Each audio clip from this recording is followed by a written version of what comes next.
계시록 4장 1절부터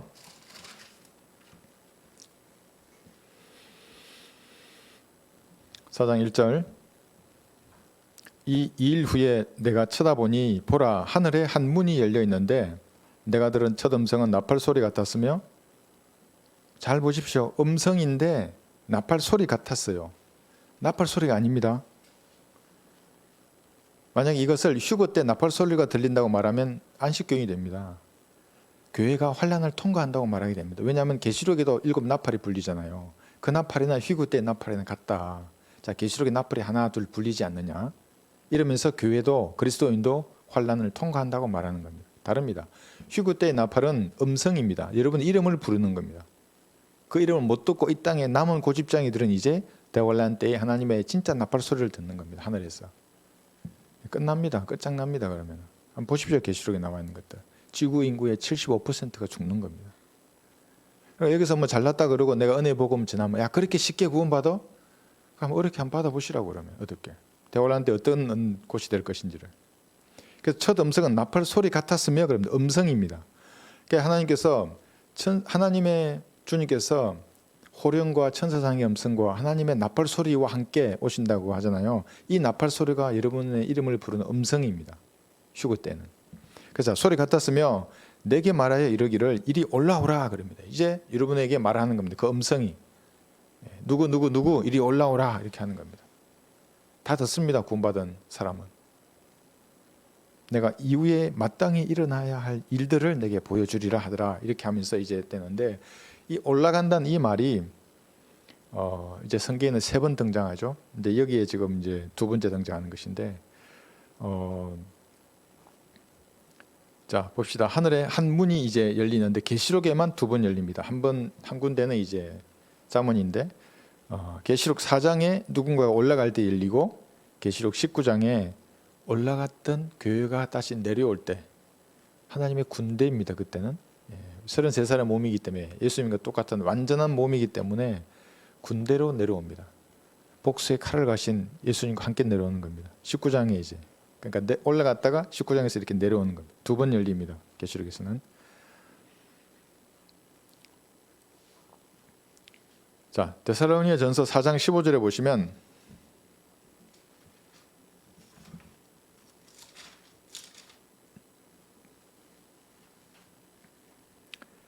(4장 15절에서 17절) 이것이 휴거 때 여러분의 음성을 부르는 나팔 소리 같은 음성 들릴 것입니다. 우리가 주의 말씀으로 너희에게 이것을 말하노니 주께서 오실 때까지 살아남아 있는 우리가 잠들어 있는 자들보다 결코 앞서지 못하리라. 왜냐하면 죽은 자들이 먼저 일어나는 겁니다. 몸들이. 죽은 자들의 몸들이 먼저 일어나고, 그리고 나서 살아남아 있는 우리도 올라간다 그랬죠. 그래서 여러분 밤에 잠을 자고 있는데 먼저 하늘나라로 가신 그리스도인데 여러분의 문을 두드리면 곧 있으면 여러분이 휴거되는 겁니다. 그럴 수 있는 겁니다. 그랬죠? 시간 차이가 있는 겁니다. 죽은 자들이 먼저 일어나는 겁니다. 그 여러분에게 찾아올 수 있습니다. 야 이제 나 올라가니까 내 몸이 이렇게 변화되었어. 너도 곧 올라올 거야. 그리고 얼마만 올라갈지는 알 수 없지만 시간의 텀이 있습니다.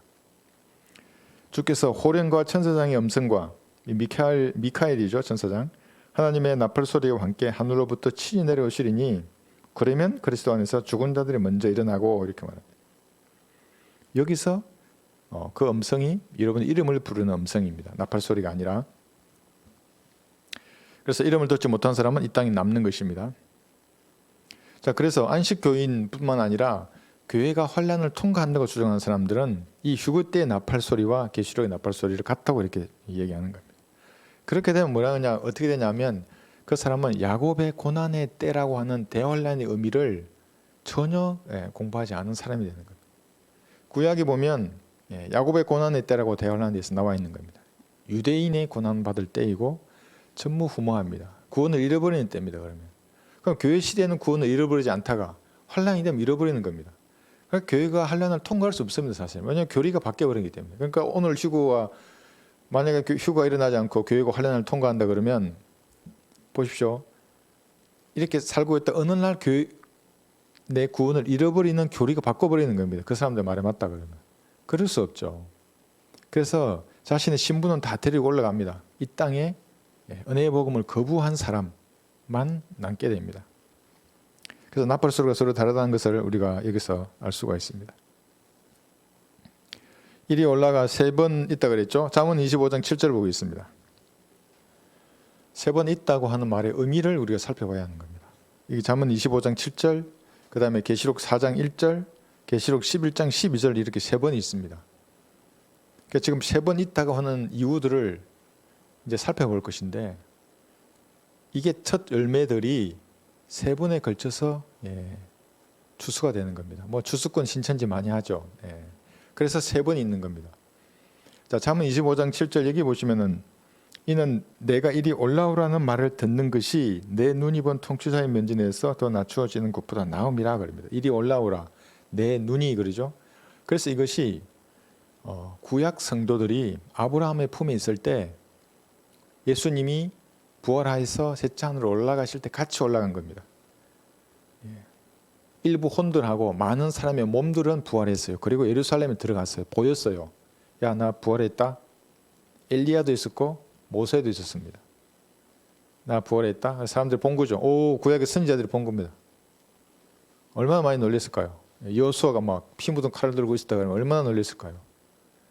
많은 사람의 몸들이 일어난 겁니다. 그래서 여기 잠언에 한 번 있고 계시록 4장 11장에 3번에 걸쳐 있는데 구약 성도들이 일어난 이것을 첫 열매들이라고 하는 겁니다. 첫 열매들.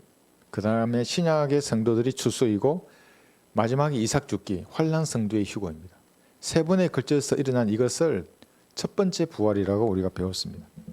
고린도전서 15장에 보시면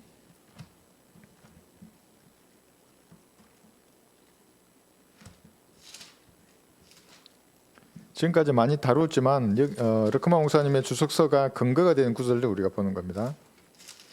고린도전서 15장 22절 보시면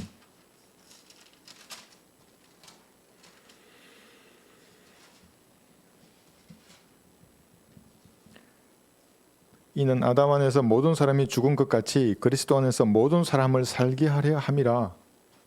자, 보십시오. 그 다음에 그러나 각자 자기의 서열대로 되리니 그리스도가 첫 열매들이요. 왜 첫 열매들입니까? 왜 복수입니까? 예수님과 구약 성도들의 몸이 같이 일어난 겁니다. 부활한 겁니다. 그리고 나머지 혼들하고 같이 올라갔습니다. 셋째 하늘로. 그 사건을 그때의 휴거, 그때의 부활을 첫 열매들이라고 하는 겁니다. 그 다음은 그리스도께서 오실 때 그분께 속한 사람들이라, 그죠? 우리입니다. 그리스도인들. 그 후에는 끝이 오리니 주께서 모든 정사와 모든 근세와 능력을 폐하시고 그 왕국을 아버지 하나님께 바칠 때라. 끝이 오는 겁니다. 끝에 이삭 죽기가 있는 겁니다. 여러분 추수할 때에도 추수 다 끝나고 나면 이삭 죽기, 이게 환난 성도들입니다. 주께서 모든 원수를 자기 발 아래 두실 때까지 통치하셔야 하리니 이게 천년왕국의 통치입니다. 먼지를 핥으리라 그랬죠. 이방인들 예수님 우습게 보는 지금 여기 아랍인들부터 얼마나 많이 있습니까? 먼지를 핥을 겁니다. 예수님 발등에. 멸망받게 될 마지막 원수는 사망이라. 마지막 원수가 사망입니다. 그래서 사망과 지옥도 불못에 던져지니 이렇게 말씀합니다. 계시록 20장 14절에서. 그래서 첫 번째 부활은 3단계로 이루어집니다. 자, 그렇기 때문에 계시록 20장 5절에서는, 그러니까 여러분 첫 번째 부활이라고 하는 이것은 죽은 자들로부터 부활한 사람들입니다. 죽은 사람 계속 있습니다. 그대로. 언제 다 부활합니까? 죽은 자들은 백보자 때 일어나는 겁니다. 백보자 심판 이전에 죽은 자들로부터 구약 성도들만 살아난 겁니다. 구약에 구원받지 못한 사람은 그대로 지옥에 있는 겁니다. 교회 시대도 마찬가지입니다. 교회 시대 성도들이 죽은 자들이 있고 살아있는 자들도 있습니다. 휴거될 때 죽은 자들은 그대로 지옥에서 불타고 있는 겁니다. 환난 때도 마찬가지고. 그러니까 이분들 환난 성도들이 부활할 때도 마찬가지입니다. 구원받지 못한 사람들은 여전히 지옥에 있는 겁니다. 이 사람들은 죽은 자들이 부활이고 임백보자에서입니다. 나머지 이 지금 추수의 3단계에 서는 사람들은 죽은 자들로부터 부활하는 사람들입니다. 여러분들도 그럴 겁니다. 우리 물론 살아서 휴거되겠지만 죽은 자들은 여전히 지옥에 있을 겁니다. 여기 보시면 계시록 20장 5절에 보시면, 그러니까 이삭 죽기가 끝나야 첫 번째 부활이 끝나는 겁니다. 환난 성도의 휴거가 끝나야. 계시록 20장 5절 그러나 죽은 자들 가운데서 그 나머지 1000년이 끝날 때까지 다시 살지 못하리라. 이것이 첫 번째 부활이라 그러죠. 이들은 누구냐면 바로 앞에 20장 4절에서 그들은 살아서 그럽니다. 목베임을 당한 혼들, 환난 성도죠. 그러니까 환난 성도들 다시 살아서 부활해서 휴거되면 첫 번째 부활이 끝나는 겁니다. 세 단계로 이루어지는 겁니다.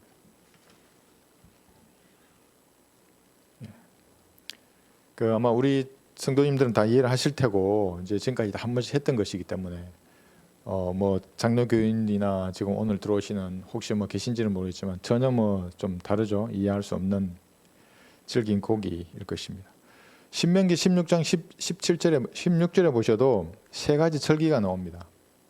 7.7절, 무교절, 장막절 이렇게 세 가지 절기를 통해서 구약 성도와 신약 성도, 환난 성도의 이 세 가지 휴거를 이 절기를 통해서도 말하고 있습니다.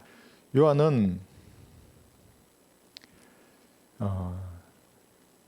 다른 제자들 야고보와 베드로와 요한과 야고보 이게 이제 예수님께서 사랑받는 제자들인데 그 중에서 제일 사랑받는 제자가 주께서 사랑하시던 제자라고 하는 요한입니다. 이제 이 요한이 대환란과 지상 재림이 일어나는 곳으로 이동하게 되는 겁니다. 몸이 변화돼서 이동하게 됩니다. 이제 그 구절을 오늘 잠깐 볼 텐데요.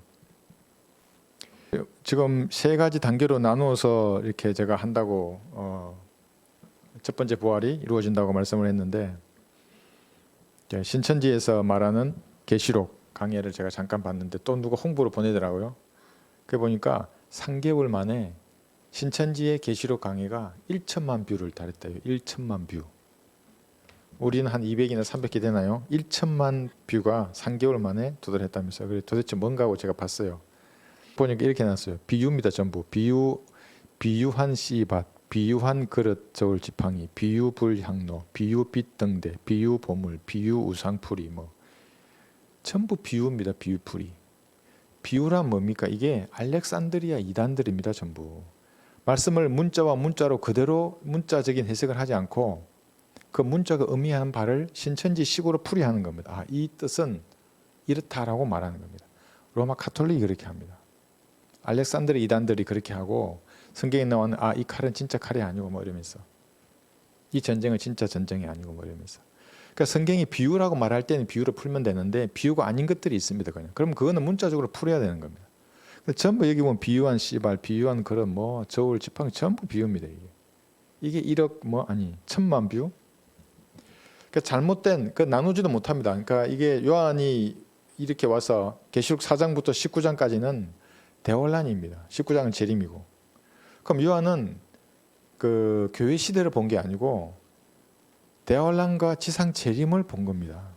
나중에 이제 구체적으로 볼 겁니다. 이것을. 그런데 이것을 지금 교회 시대에다 적용해 버리고 계시록이 실상 이루어졌습니다. 말하면 이게 마귀의 종이 되는 겁니다. 성경을 잘못 나눈 겁니다. 그 계시록 4장부터 19장은 교회 시대가 아니고 대환란이야. 그걸 다른 각도에서 이렇게 자꾸 풀어서 말씀하시는 거야. 모르는 겁니다. 1000만 뷰나 했다는 그 사람들은. 자, 한번 4장 2절 보겠습니다. 또 내가 즉시 영 안에 있게 되었는데 보라 하늘에 한 보좌가 놓여 있고 한 분이 그 보좌에 앉으셨는데 그럽니다. 보좌가 나오죠. 그 다음에 여기서 영 안에 이런 말이 있습니다. 영 안에란 말의 의미가 아마 조금 새로울 겁니다. 여러분. 그리스도인들은 누구나 성령 안에 있습니다. 언제 성령 안으로 들어갑니까? 여러분 예수님을 구주로 영접할 때에 영적인 침례가 일어나는 겁니다. 그러니까 그 사람이 예수님 몸 안으로 잠기는 겁니다. 그리고 예수님의 영이 우리 몸 안에 들어온 거죠. 그때 누구나 성령 안에 있습니다. 그런데 계시록은 독특하게 여기 1장 10절에서도 내가 주의 날에 성령 안에 있었다 그러고 여기도 영 안에 성령 안에 있었다는 겁니다. 이 말의 의미는 이제 요한이 부활한 예수님의 몸처럼 변화되어서 대환란으로 이동했다는 겁니다. 요한이 죽어서 죽은 요한의 혼이 간 것이 아니고 또는 요한이 판모섬에서 환상을 본 게 아닙니다. 보통 사람은 그렇게 생각합니다. 요한이 판모섬에 있다가 막 하나님이 하늘에 환상을 보여줘서 비행기 탱크 막 이러면서 그게 아닙니다. 요한의 몸이 변화돼서 죽지 않고 그대로 대환란으로 가서 본 겁니다. 어떤 일이 일어나는지를. 이리 올라오라 할 때 요한은 셋째 하늘로 올라갔죠. 셋째 하늘로 올라가서 본 겁니다. 그때를. 대환란이 무슨 일이 일어나신 것인지, 일어난 건지를 본 겁니다.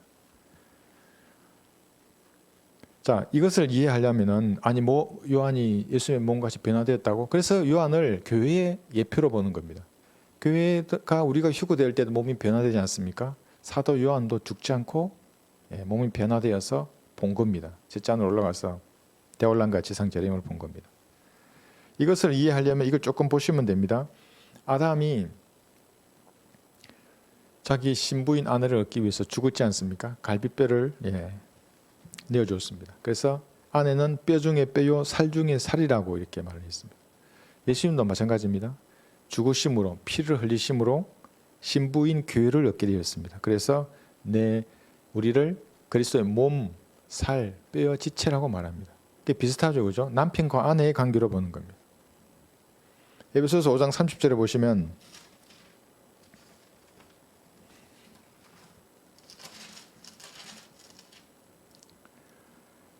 이는 우리가 그의 몸과 그의 살과 그의 뼈와 지체입니다. 그래서 남편과 아내의 관계로 봅니다. 자, 사도 요한이 가장 예수님께 사랑을 받던 사도였습니다. 특별한 사랑을 받은 게 요한이었습니다. 베드로가 아닙니다. 베드로가 좀 섭섭해할 수도 있겠지만, 그래서 요한 아까 잠깐 했지만 요한복음 21장에 보시면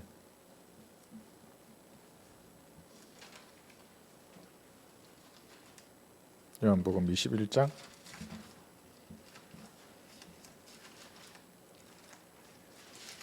20절에서 몇 군데 찾아보겠습니다. 그때 베드로가 돌아보니 예수께서 사랑하시던 제자가 따라오는 것을 보았는데 이렇게 말합니다. 사랑하시던 제자. 이거 그대로 손 끼워 두시고 13장에 가시면 23절에서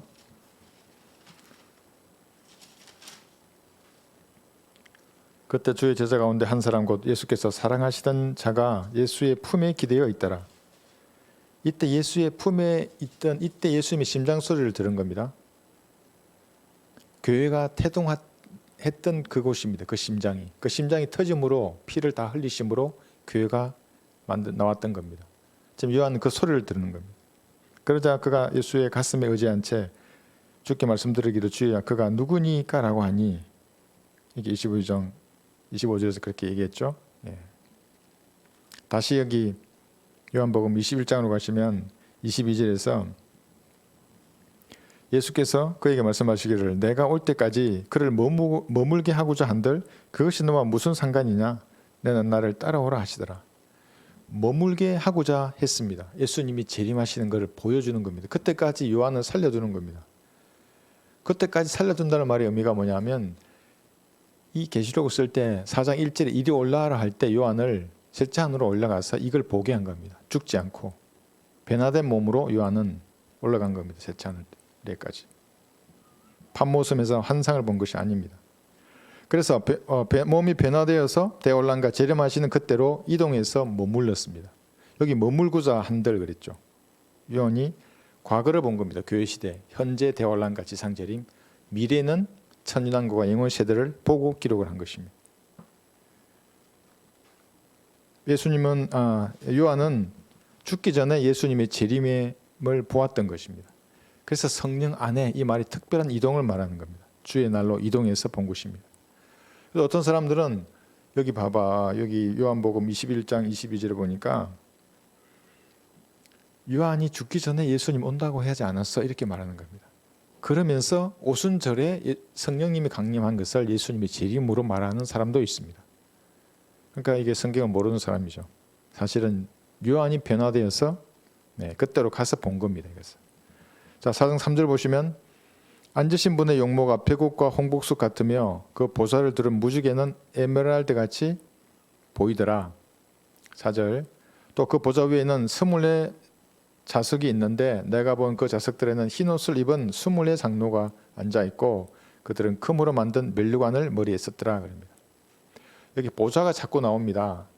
근데 여러분 보좌는 항상 단수입니다. 하나님의 보좌는. 계시록 22장 1절에도 하나님과 어린 양의 보좌 그런데 단수로 씁니다. 복수가 아니고. 이게 무슨 말입니까? 그럼 셋째 하늘에는 하나님의 보좌가 3개가 있는 겁니까? 그렇지 않습니다. 그러면 복수로 써야죠, 보좌들을. 근데 보좌라고 단수로 쓰는 겁니다. 그러니까 성부 하나님이 계신데 우편에 성자 하나님 앉아 계십니다. 성령 하나님 계시죠. 좌편에는 그러면. 근데 이 두 분은 보이지 않는 겁니다, 보좌가. 그래서 항상 보좌는 하나입니다. 인간이 이해할 수 있는 것으로 말하는 겁니다, 지금 삼위일체를. 여러분 이걸 잘 이해하시면 돼요. 하나는 보좌가 3개 있는데 각각에 따로 하나 3개의 신이 있는데 이 이해가 안 됩니다, 여러분. 성부 하나님 우편에 성령 하나님 계시지만 보좌는 하나입니다, 항상. 24자석이 있는데 그 자석에는 흰 옷을 입은 장로가 있습니다. 이것이 뭐냐면 교회 시대에 구원받은 사람들을 예표하는 겁니다.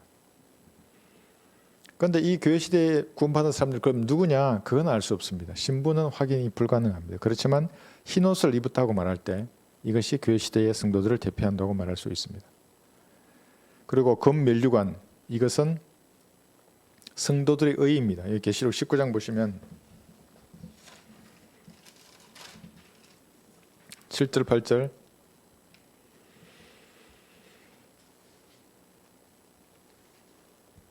지금 우리는 24장로가 입은 흰옷을 보는 겁니다. 24장로는 교회 시대 구원받은 사람들을 대표하는데 24니까 여러 가지도 해석이 있습니다. 뭐 이스라엘 12민족에다가 이방 민족의 12민족으로 봐서 각각의 대표자들 이렇게 말하는 사람도 있고 12사도에다가 이방인 중에서 구원받은 12명 뭐 이렇게 말하는 사람도 있지만 누군지는 정확하지 않습니다. 그러나 이 흰옷은 정확합니다. 기뻐하고 즐거워하며 그분께 존귀를 돌릴세. 이는 어린 양의 혼인식이 다가왔고 그의 아내도 자신을 예비하였습니다. 언제 예비하는 겁니까? 이것이 이제 그리스도의 심판석에서 어린 양이 아내로서 신부로서 부적당한 모든 것들은 불로 태워지고 정결케 되는 겁니다. 점이나 주름 잡힌 것들이 다 펴지는 겁니다. 신부답게 되는 겁니다. 그러니까 신부 혼인식 하는데 드레스가 막 구겨져 있고 오물이 묻어 있으면 어떡합니까? 그래서 그리스도 심판석에서 다 불태워지고 주름 잡힌 것들이 다 펴지고 깨끗하게 되는 겁니다. 8절 이제 그 얘기하러 가서 정결하고 흰 세마포를 입게 하셨으니 세마포는 성도들의 의라고 하더라. 흰옷입니다. 그 24장로가 입고 있는 것들이. 자, 지금 우리는 실제적인 어떤 장소를 보는 겁니다. 그러니까 피라미드 형태의 우주의 가장 머릿돌 부분, 그 셋째 하늘 킹덤입니다. 하늘나라입니다. 그곳에서 일어난 일들을 지금 보고 있는 겁니다. 제가 그 청년 시절에 군대 갔는데 같이 교육받던 교육생 한 명이 사라졌어요. 그래서 막 찾죠. 막 찾아요, 사람들. 막 어디 탈령하면 안 되니까 훈련 받던 교육을 받던. 그래서 제가 어느 식당에 갔는데 거기 앉아서 소주를 이만큼 쌓아놓고 먹고 있더라고요. 막 씩씩거리면서 막 전방에서 이제 고생하다 온 사람이에요. 그러니까 이제 오랜만에 후방에 오고 하니까 가족의 여러 가지 뭐 어려운 문제도 있고 개인적인 그런 것도 있고 해서 막 그래서 내가 그 자리에 딱 앞에 앉았어요. 앞에 가만히 있었어요. 쳐다보면서 웃으면서. 그때는 제가 이제 매일 아침에 금식하면서 이런 이 말씀 카드를 이렇게 해서 나눠주고 성경 공부 저녁에 인도하고 하고 그럴 때예요. 나한테 탁 하는 말이 막 아주 막 얼굴 표정에는 슬픔과 괴로움과 고뇌가 다 스며 있죠. 뭐라 그랬냐면 어떻게 그렇게 하늘나라와 지옥을 확신하냐고 나한테 탁 쳐다보고. 질문 잘했죠. 술이 이렇게 됐지만은 정확히 질문했어요. 어떻게 하늘나라와 지옥을 확신하냐고. 확신하는 겁니다. 그리스도인들은 구원받고 말씀을 나누어서 공부하면 성령께서 지각을 열어주시는 겁니다. 그러면 모든 게 실제입니다. 하늘나라도 실제고 마귀도 실제고 지옥도 실제가 됩니다. 그 셋째는 그러면 딱 그것이 실제적인 장소로 와 닿는 겁니다. 그렇지 않으면 가짜입니다. 전부. 헛성입니다. 전부. 엉뚱한 것에만 관심을 가지는 겁니다. 그런데 말은 하나님을 믿는다고 말하는 겁니다. 말씀을 나누어서 공부하지 않으면 자기 구원의 확신마저도 가질 수 없습니다. 결코. 왜냐하면 여기는 행위를 말하고 여기는 믿음을 말하는데 어떻게 확신을 가질 수 있습니까? 구원의 확신을. 그래서 올바로 나누고 보존된 말씀을 공부하면 성령께서 지각을 탁 열어주십니다. 그러면 실제적으로 보이기 때문에 구령도 하는 겁니다. 진짜 지옥에 갑니다. 이 사람이. 가짜로 지옥에 가는 게 아니고 그게 실제로 그 사람이 와 닿는 겁니다. 우리도 지금 그런 장소 그것에 대해서 공부를 하고 있습니다. 북쪽의 유리바다 넘어 셋째 하늘을 우리가 공부하는 겁니다. 자유주의자들은 하나님을 막연한 영의 개념으로 보는 겁니다. 그래서 하나님께서 어느 곳에 계신다, 무소부지하시다 이렇게 이제 말을 합니다. 그러니까 절대적인 개념으로 말을 하는 겁니다. 그런데 하나님께서는 실제로 구하는 장소가 있는 겁니다. 그것이 피라밋의 머릿돌 부분의 우주의 정상입니다. 하늘나라, 헤븐리 킹덤입니다. 자유주의자들의 말대로 하나님께서는 아무 때나 어떤 형태로도 나타날 수 있다. 무슨 문학 작품에도 나타나고 베토벤이나 공자나 부처의 가르침을 통해서도 나타난다. 이렇게 말을 합니다. 실제로 그렇게 배우는 신학교가 있습니다. 하나님의 형체가 없고 무형이고 중성적이다. 이런 얘기를 합니다. 전부 마귀의 교리입니다. 그걸 신학교에서 배우는 겁니다. 자유주의 신학교에서. 신학에서 하나님께서는 아버지와 말씀과 성령인 삼위일체로 자신을 계시하는 겁니다. 그리고 성경을 통해서 계시합니다. 하나님께서는 그들 말대로 공자나 부처나 이상한 신들을 통해서 하나님이 나타나지 않습니다. 그래서 염라대왕도 그들은 하나님이라고 말하는 겁니다. 하나님이 동양에는 염라대왕으로 나타나고 저쪽에는 예수님으로 나타나고 전부 마귀적인 가르침들입니다. 다윗은 하늘에 내가 올라갈지라도 하나님 거기 계시고 지옥에 내 잠자리를 펼지라도 거기 하나님 계시다고 얘기했습니다. 그러니까 하나님의 무소부지하다 이 말입니다. 그런데 이제 우리가 알아야 할 것은 신약에서는 물론 구약에서는 장막에도 거하셨죠. 신약에서는 구원받은 성도의 몸 안에 하나님이 거하십니다. 무소부지하는 겁니다. 없는 곳이 없습니다. 모든 곳에 존재하십니다. 하나님께서는. 그런데 특별하게 어떤 장소에 거하시는 겁니다. 그래서 아까 우리가 본 게 셋째 하늘에 거하시고 여러분의 몸 안에 거하시는 겁니다. 하나님께서. 그래서 구원받은 성도의 몸을 성전이라고 이렇게 말을 하는 겁니다. 그런데 이거 한 가지 알아야 될 것은 환란 시대에 성령은 땅에 계시지 않고 위로 올라갑니다. 교회와 함께. 위로 셋째 하늘로 올라가 버리시지만 하나님은 존재하십니다. 무소부지하시기 때문에. 그러니까 일반적인 개념으로 하나님은 한 영이라고 할 때 그 일반적인 개념으로는 어느 곳에나 계시지만 대환란 때는 위로 올라가십니다. 셋째 하늘로. 그러니까 이 지상에는 어떻게 되겠습니까? 악이 찬을 가득 채우는 겁니다. 넘치는 겁니다. 이 악이. 하나님께서 심판하시기에 충분한 악이 가득 찰 것입니다. 제가 오늘 뉴스를 보니까 안식교인들이 또 이런 걸 어디서 물어왔어요. 뭔지 아십니까? 새로운 종족이 출현한다. 그게 휴먼로이드입니다. 기계와 인간을 결합한 새로운 종족이 이제 출현할 것이다. 이렇게 말하는 겁니다. 물론 그게 다니엘에다만 나옵니다. 철과 진흙이 조합된 새로운 형태의 종족. 안식교인들이 이것만 아는 겁니다. 어떤 종족이 출현하는 줄 아십니까? 대환란 때에는 창세기 6장의 종족이 땅에 다시 출현합니다. 33살의 멋진 남자들이 이 땅에 내려옵니다. 대거. 하늘의 별들의 3분의 1이 이 땅에 떨어지는 겁니다. 그러니까 그것만 종족이 아닙니다. 그 종족이 창세기 6장처럼 인간 여자하고 관계를 가지면 거인이 나오고 그뿐만 아니라 각종 짐승들하고도 거듭해서 사람도 아니고 짐승도 아닌 종족이 출현하는 겁니다. 새로운 종족이 대환란 때에는. 그러니까 여러분 나와 있는 전설에 나오는 동물들이 등장하는 겁니다. 켄타우루스가 나오고 인어공주가 나오고 이상한 종족들. 여러분 영화 세상 사람들을 만들어내면 보면 얼마나 많은 괴물들이 있습니까? 능력을 가진 사람들. 휴먼로이드를 통해서는 글로벌리스트들이 영생을 꿈꿉니다. 영원히 살려고 합니다. 그 기술을 가지고. 그 대환란에서 이루어질 복잡한 아주 하나님 보시기에 악이 가득 차 있는 상황 중 하나가 그런 새로운 종족들입니다. 그리고 여기 종족들. 그러니까 하나님께서 노아의 혼숙 때 다 쓸어버린 겁니다. 하나님이 의도치 않은 종은 다 없애버리는 겁니다. 그러니까 노아는 그 시대에 완전하였더라 그러지 않습니까? 퍼펙트한 거였습니다. 씨로부터 보존되었던 겁니다. 노아는. 그런 짐승도 아니고 인간도 아닌 그런 종과 음행을 하지 않았습니다. 노아와 그의 가족들은. 만약 씨가 섞였다면 없어졌죠. 노아도. 어떻게 될지 모르죠. 하늘나라는 정북 방향에 있습니다. 욥기 26장 7절에 보시면 우리는 지금 실제적인 장소를 말하고 있습니다. 공부하고 있습니다. 욥기 26장 7절을 보시면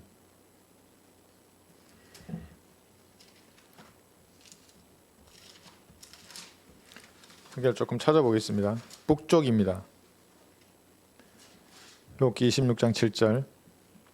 그는 북쪽을 빈자리에 펼치시고 땅을 흑웅에 매다시는도다. 그러니까 북쪽 하늘은 별들이 거의 없습니다. 빈자리 흑웅입니다. 북극성이 있는 곳에는. 이게 어느 날 뉴스에 나왔어요. 신문에. 이걸 가지고 강의하는 사람도 제가 봤어요. 목사인데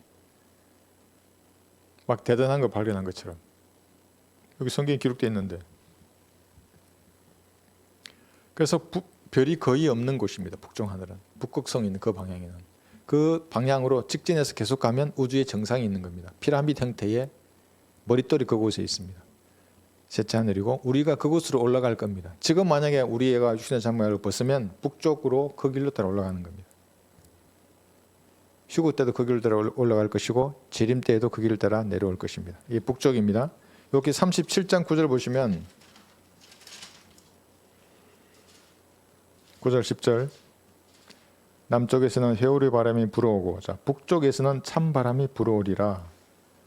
하나님의 입김으로 인하여 서리가 내리고 물의 너비가 줄어드는도다 그랬죠. 북쪽. 여기 18절에 보시면 당신이 그분과 함께 단단하고 부어 만든 거울 같은 하늘을 폈느뇨. 자 여기 조금 이상한 말이 나옵니다. 이제 하늘인데 단단하게 부어 만든 거울 같은 하늘이라고 말합니다. 이게 뭡니까? 이제 얼어 있는 겁니다. 이게 둘째 하늘에 물청이 있습니다. 거대한 물청. 북쪽에 있는 겁니다. 이것이 전부. 여기 22절을 보시면 아름다운 날씨가 북쪽에서 오나니 두려우신 위엄이 하나님께 있도다. 어느 방향? 북쪽입니다. 그러니까 하나님의 나라는 북쪽에 있는 겁니다. 셋째 하늘은. 여기 38장도 보겠습니다. 30절을 보시면 물이 돌로 된 것처럼 감추어졌고 깊음의 표면은 얼어있도다 이렇게 말합니다. 여기 깊음이 나옵니다. 깊음의 표면이 얼어있는 겁니다. 이 깊음이 어디에 있는 깊음인가 하면 창세기 1장 2절의 깊음입니다. 땅은 형체가 없고 공허하며 어두움이 깊음의 표면에 있으며 그럽니다. 그래서 둘째 하늘 위에 있는 물이 있고 아래에 있는 물이 있는 겁니다. 그 가운데 우주가 있습니다. 그런데 둘째 하늘 위에 표면은 얼어 있는 겁니다. 단단히 부어 만든 거울처럼 단단하게 얼어 있습니다. 그 얼음 바다, 얼음 표면 위에 셋째 하늘이 있는 겁니다. 하나님의 보좌가 그곳에 있습니다. 그래서 창세기 여기 1장 2절 우리 읽었는데 1장 6절하고 8절에 보시면 이제 우주 공간이 드러납니다. 한 번 더 볼까요? 창세기 1장 6절에서 8절입니다. 이거는 지구에 있는 이 허공이 아닙니다. 창공이 아닙니다. 예, 우주의 창공을 말하는 겁니다.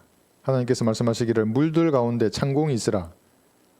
그러니까 우주가 물로 가득 찬 겁니다. 지금 창세기 1장 2절에 물로 우주가 가득 차 있었는데 그 우주를 향해서 하나님 말씀하시는 겁니다. 물들 가운데 창공이 있으라.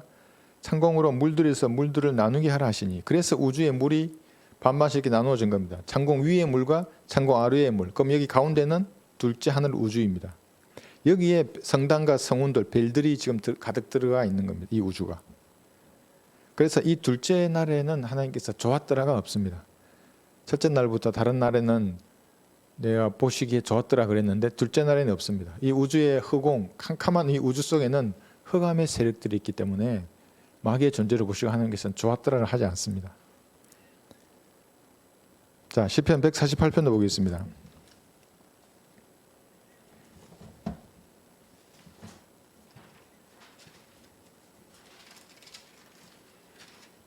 네, 시편 148편 1절부터 잘 보시면 하나님을 찬양하고 높이는데 높은 곳들에서부터 땅으로까지 이렇게 아래로 내려오면서 높입니다. 1절에 보시면 너희는 주를 찬양하라. 너희는 하늘들에서부터 주를 찬양하며 높은 곳들에서 그를 찬양하라 그럽니다. 이 높은 곳들이 어디입니까? 셋째 하늘입니다. 예. 우주의 정상에서부터 하나님을 찬양하라 그렇게 하는 겁니다. 4, 5절 보시면 이것이 재창조를 말하고 있는 겁니다. 1장 1절의 첫 번째 창조가 아닙니다. 재창조입니다. 3절부터 보시면 해와 달아 너희는 그를 찬양하라. 너희 모든 빛나는 별들아 그를 찬양하라. 왜 찬양합니까? 우주를 하나님이 재창조하신 겁니다. 물과 물들을 나누셔서 창공을 드러내게 하시고 달과 별들과 해들을 빛나게 하신 겁니다. 너희 하늘들의 하늘들과 하늘들 위에 있는 너희 물들아 그를 찬양하라. 하늘들 위에 물이 있는 겁니다. 아래에도 물이 있고 찬양하라고 하는 거다. 물들아. 그리고 그 물의 표면은 얼어 있는 겁니다. 여기는 셋째 하늘이고 재창조를 말하고 있습니다. 6절 그가 또한 그들을 영원 무궁토록 세우셨으니 폐기치 못할 법령을 제정하셨도다.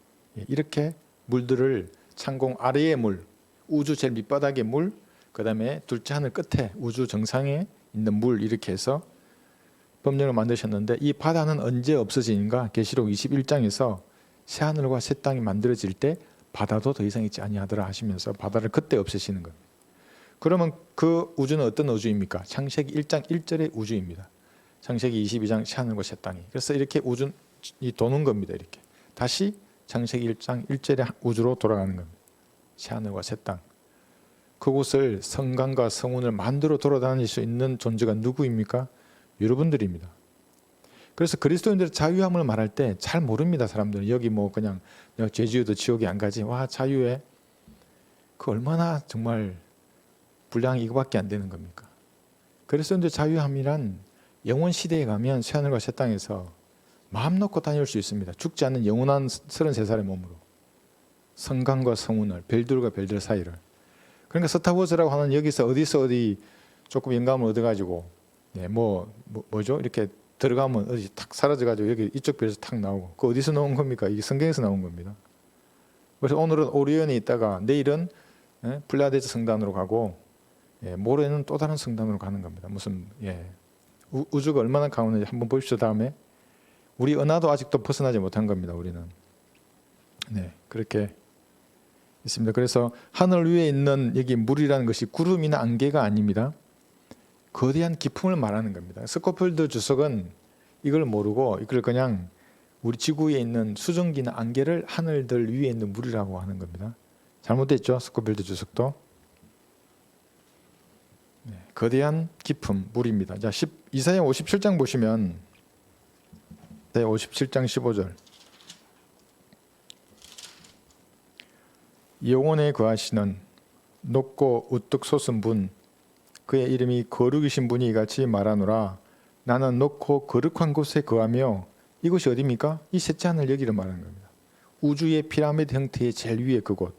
또한 통회하고 겸손한 영을 지닌 자와 함께 거하여 겸손한 자의 영을 소성케 하고 통회한 자의 마음을 소성케 하는도다. 거룩이신 분이 이같이 말하노라. 나는 높고 거룩한 곳에 거하며. 여러분, 이분하고 교제하는 겁니다. 영으로. 왜냐하면 그분의 영이 내 안에 들어와 있는 겁니다. 이 말의 의미는 정말 대단합니다.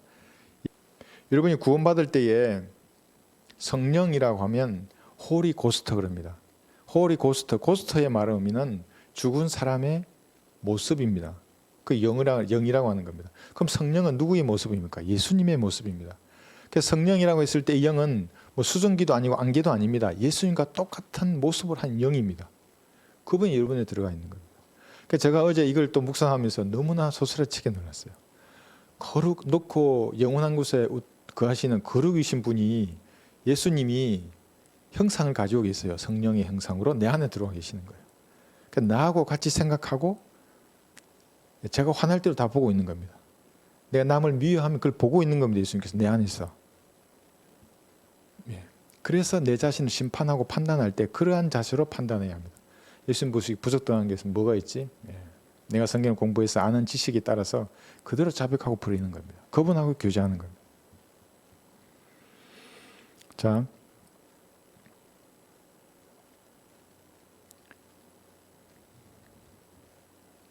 갈라디아서 여기 4장 19절에 보시면, 자, 지금은 하나님께서 어디나 거하시는데, 신약 교회 시대에는 특별히 성도들의 몸 안에 거하십니다. 오늘 이것만 공부하겠습니다. 여기까지만. 자, 이게 왜 중요하냐 하면은, 교리를 많이 하는 것보다 마음은 은혜로서 항상 주님과의 교제 가운데 막힘이 없는 생활을 해야 합니다. 그리스도인들은. 그래서 오늘 우리가 몇 가지 이렇게 교리적으로 배웠지만 더 중요한 것은 사실은 이겁니다. 갈라디아서 4장 19절에 보시면, 나의 어린 자녀들아, 너희 안에 그리스도가 형성될 때까지 내가 다시 상고를 치르노라. 여기 그리스도가 형성된다고 말합니다. 이게 무슨 말일까요? 그러니까 우리가 예수님을 영접할 때 내 안에 들어오시는 영은 똑같은 겁니다. 그러니까 구원받은 사람이죠. 그런데 매일매일 그리스도를 형성시켜야 합니다. 여러분들은. 그러니까 형성된 그리스도하고 그렇게 처음에 내가 영접했을 때 들어온 영하고는 다른 겁니다. 여러분 안에 그리스도가 형성되어야 됩니다.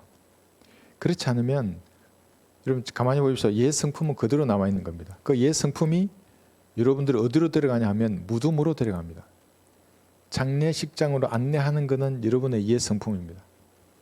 그러니까 약하거나 병들거나 빨리 하늘 가는 겁니다. 옛 성품대로 고집 부리고 옛 성품대로 죄짓고 싸우고 하고 싶은 건 내가 다 한다. 빨리 가는 겁니다. 무슨 은사나 능력이나 구령을 많이 한다? 이것보다도 여러분 안에 그리스도가 형성되는 게 더 중요합니다. 형성되셨습니까? 여러분 얼마나 되셨습니까? 그리스도가 형성돼야 합니다. 내 예수 영접했다 끝이다 이게 아닙니다. 그럼 형성된 그리스도는 빵점입니다. 형성을 시켜야죠. 형성되지 않으면 오늘 구령을 아무리 많이 해도 내일이면 패배하여서 세상으로 가버립니다. 중요한 건 내 안에 그리스도가 형성돼야 합니다. 여기 바울은 상고를 치른다고 했습니다. 여러분들 구령하고 가능한 한 성장시켜야 합니다. 알고 있으면 섬겨야 합니다. 그 사람 말씀으로. 상고를 치르는 겁니다. 자신을 위해서도 상고를 치러야 합니다. 내 육신을 죽은 것으로 여겨서 내 안에 그리스도가 형성되게 만들어야 되고 내가 아는 사람들 팽개치지 말고 그 안에 그리스도가 형성되도록 해야 합니다. 이것이 더 중요합니다. 그러지 않으면 물가에 내놓은 아이같이 되는 겁니다. 여러분 아이가 싸울 수 있습니까? 주님 보시기에 불안한 겁니다. 언제 물로 또 빠질지 모르는데 그럼 어떻게 칼을 줍니까? 어떻게 싸우라고? 여러분 안에 그리스도가 형성되는 것은 그래서 제일 중요한 겁니다. 어떻게 하면 그리스도가 형성되는가? 골로새서 여기 3장 한번 보겠습니다. 신약 시대에만 교회 시대에만 성령께서 성도들의 몸 안에 들어가 있는 겁니다. 그 성전으로 삼아 주십니다. 떠나지 않으시는 겁니다. 영원한 성전입니다. 여기 3장 16절 보겠습니다. 그리스도의 말씀이 골로새서 3장 16절입니다. 모든 지혜로 너희 안에 풍성히 거하게 하되 시와 찬송과 영적인 노래로 서로 가르치고 권면하며 너희 마음속에서 은혜로 주께 노래하고 또 말에 있어서나 행실에 있어서나 무엇을 하든지 모든 것을 주 예수의 이름으로 하고 그를 통하여 하나님 아버지께 감사를 드리라. 이렇게 합니다. 첫 번째가 말씀이 모든 지혜로 너희 안에 풍성히 거하게 해야 합니다. 그래야 여러분의 옛 사람의 습성들, 가치관, 생각이 바뀌는 겁니다. 구원받아서 끝이야. 그 다음날 행동은 마귀의 자식하고 똑같아지는 겁니다. 차이 나는 게 아무것도 없습니다. 그리스도가 형성돼야 합니다. 여러분 안에. 그러면 구령도 지속적이 되고 여러분이 살아있는 동안 믿음을 지키는 겁니다. 간증을 지키게 되는 겁니다. 그러지 않으면 며칠 잘 싸도 그냥 팽개치고 다 도망가 버리는 겁니다. 물가에 내놓은 아이가 되는 겁니다. 몸의 형태이신 영입니다. 예수님의 몸의 형태이신 영, 성령께서 여러분 안에 들어가 계십니다. 오늘 밤에 한번 주무시기 전에 생각해 보십시오. 예수님이 여러분의 몸 안에 들어갔습니다. 영으로 들어간 겁니다. 성령님으로. 예수님하고 똑같이 생기셨습니다. 그분의 영입니다. 그래서 여러분 몸 안에 들어가신 겁니다. 그 사실을 잊지 말고 잘 형성돼야 합니다. 이분이. 어디 내 마음에 어디 골방에 숨겨놓고 자아가 다 이렇게 판치고 앉아가지고 필요하면 예수님 성령님 불러내가지고 이용해 먹고 그러면 안 되는 겁니다. 성령 충만해야 됩니다. 그러면 성령께서 여러분의 생각을 관장하는 겁니다. 그러면 어떻게 되는 줄 아십니까? 열매를 맺습니다. 첫 번째가 시편 여기 1편에 보시면 계시록 강의하다가 왜 또 오늘 이 얘기하는가 이럴 수 있습니다. 이게 더 중요합니다. 사실은 계시록은 다음에 공부하면 됩니다. 그런데 여러분의 삶에서 그리스도가 형성되어 있지 않으면 백해무익합니다. 그거 이게 더 중요한 겁니다. 1장 여기 시편 1편에 3절 보시면 그는 강가에 심겨진 나무 같아서 계절을 따라 열매를 맺으며 그의 잎사귀도 마르지 아니하리니 그가 무엇을 하든지 번성하리로다. 이게 그리스도인입니다. 창의적입니다. 무엇을 하더라도 악이 아니면 하나님이 지혜를 주시는 겁니다. 그래서 그리스도인이 하는 일은 비그리스도인이 하는 일보다 하나님 복 주십니다. 여러분 안에 그리스도가 형성되어 있다면 열매를 맺습니다. 영적인 열매, 구령의 열매, 성령의 열매를 맺을 수 있습니다. 이런 사람이 기꺼이 박해를 맞이하는 겁니다. 박해를 받으면 감사합니다. 내 안에 그리스도가 형성되어 있으면. 근데 그리스도가 형성되어 있지 않으면 불안해 죽으려고 그럽니다. 아이고 이거 내가 또 불이익을 당하는 거 아닌가 예수 믿는다고. 상고를 치러서 그리스도를 형성해야 되는 겁니다. 그 다음에 속지 않습니다. 뭐에 안 속는가? 신천지, 오순절파, 안식교인, 여호와의 증인, 극단적 칼빈주의자들, 가톨릭, 몰몬교, 마귀의 교리에 속지 않는 겁니다. 내 안에 그리스도가 형성되어 있지 않으면 이것도 좋고 저것도 좋고 뭐 교회 와서 뭐 준다 그러면 가고, 예? 사람들 이렇게 교제가 좋아서 먹고 마시고 떠들면서, 예. 그렇죠. 심판석에서 아무런 상도 얻지 못하든지. 네 번째는 내 안에 그리스도가 형성되어 있으면 어떤 일을 당해도 두려워하지 않습니다. 로마서 8장 28절입니다. 모든 것이 합력하여 선을 이루느니라. 나의 죽음도 유익함이라. 이런 경지에 도달해야 됩니다. 이 정도로 그리스도가 형성되어 있어야지. 죽음 불안하십니까? 그리스도인이 내일 죽는다 그러는데 기도하면 됩니다. 하나님 앞에 오늘이라도 난 마음 평안을 달라고, 내가 가야 한다면 기쁨을 가게 해달라고, 남아있는 사람들에게 어려움 주지 아니하고 기쁜 마음으로 하나님 앞에 가게 해달라고. 이게 그리스도인의 삶인 것입니다.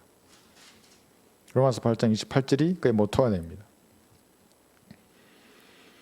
다섯 번째는 사도행전 4장 31절입니다. 여러분 그리스도가 형성되어 있으면 구령하라 뭐하라 소리치지 않아도 됩니다. 4장 31절 사도행전. 그들이 기도를 마치자 그들이 함께 모여 있는 곳이 진동하더니 그들이 모두 성령으로 충만하여 담대하게 하나님의 말씀을 선포하더라. 은혜의 복음을 선포하지 않는 모든 목사들은 그래서 마귀의 종들인 겁니다. 죄와 심판과 보혈의 능력, 예수님을 영접할 것을 촉구해야 하는 겁니다. 담대히 말씀을 선포하게 되어 있습니다. 그 안에 그리스도가 형성되어 있다면 그렇게 하는 거예요. 그럼 영적인 아기들이 어떻게 목사를 합니까? 물가에 노는 아기가 목사입니까? 말이 안 되죠. 그것이. 그리스도가 형성되어야 합니다. 그 안에. 마지막으로 무엇이든지 후하게 주려고 하는 겁니다. 주는 것이 복된 겁니다. 내 안에 그리스도가 형성되어 있습니다. 주려고 합니다. 뭘 받으려고 이렇게 뒤로 제거는 그러지 않느냐. 욕심, 이기적이고 정욕적인 뭐 이런 것들을 채우려고, 예, 이리 갔다 저리 갔다 머리 걸려고 그렇게 하지 않습니다. 성경을 기쁨으로 읽고 묵상하고 공부하고 암송합니다. 여러분 암송 구절 그거 보셨습니까? 매일 암송 구절 올라오고 있는데 이제 매일이 아니더라도 올라올 텐데, 제가 알기로는 어떤 근본주의 교회는, 예, 그 사모님이 그러신데요. 성경 암송 구절 체크한대요. 예, 저는 그런 불편을 끼치지 않을 테니까 한번 암송해 보십시오. 말씀을. 그러면 그것이 여러분의 유익을 가져다 주는 겁니다. 근데 기쁨으로 묵상하고 말씀을 공부하고, 암송하는 겁니다. 그래서 성경 읽다가 이게 주신 은혜를 감당하지 못하면 말씀을 덮었다가 좀 잠잠해지면 다시 펼 정도로 기쁨으로 보는 겁니다. 이렇게 그리스도가 여러분 안에서 형성이 되도록 상고를 치러야 합니다. 여러분뿐만 아니라 다른 사람들, 주변에 예수님을 믿는데 잘 몰라, 상고를 치러야죠. 잘하지 않습니까? 이렇게 주기도 하고 얘기해봐. 뭐 언제 새하늘 새 땅이 뭐야 뭐 이러면서. 여러분 알려줘야 합니다. 그런 사람들이.